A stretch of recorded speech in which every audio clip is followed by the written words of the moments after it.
প্রিয় দর্শক, আপনারা সবাই কেমন আছেন? আশা করি সবাই ভালো আছেন।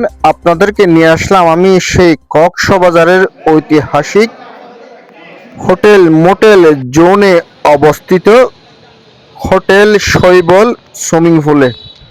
আসলে কক্সবাজারের ঐতিহাসিক হোটেল শৈবলের সুইমিং পুল আমরা সবাই চিনি, কিন্তু আসলে কখনো কখনো অনেকে এসে এখানে চুমিং করেছেন, আবার অনেকে চুমিং করেননি, এরকম অনেকেই আছে। যারা কক্সবাজারে বেড়াতে আসেননি তাদের জন্য আমার ভিডিওটি। চলুন আমি কক্সবাজার সুইমিং পুলের ভিতরে যাব, ভিতরের অংশটিকে একটু দেখাবো, আর এই বিষয় নিয়ে বিস্তারিত কথা বলবেন এখানে সুইমিং পুলের যিনি কর্মগত অফিসার আছেন তিনি।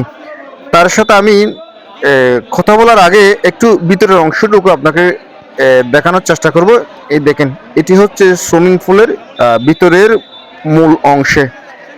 ইনি হচ্ছেন যেই অফিসার, যেই দেখাশোনার দায়িত্বে আছেন সুইমিং পুলের, উনি। তো ওনার সাথে এখন আমি কথা বলবো, আমাকে একটু জানাবেন উনি বিস্তারিত। সুইমিং এর ধরন ক্ষমতা, পানির ধারণতা কিরকম, পানির মানুষ কিরকম, এই বিষয় নিয়ে আমার তথ্যটা, আর কি পরিমাণ আপনারা এই যে গোসলের রেট নির্ধারণ করা হয় আসলে জন্য, পর্যটকদের জন্য।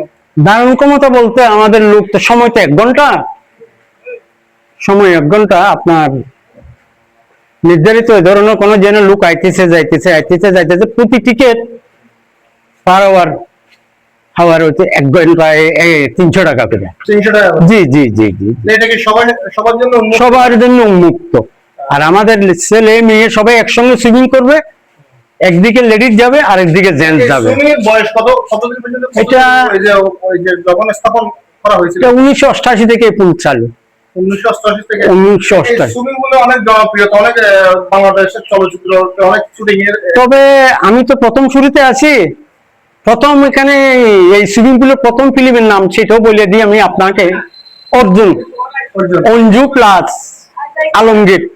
আপনার নামটা পরিচিত দেন। আমার নাম হচ্ছে দীপক। আসসালামু আলাইকুম। আমি হোটেল শৈবাল সুইমিং পুলে কর্মরত আছি। হয়তো আপনারা আমাকে অনেকে চিনেন।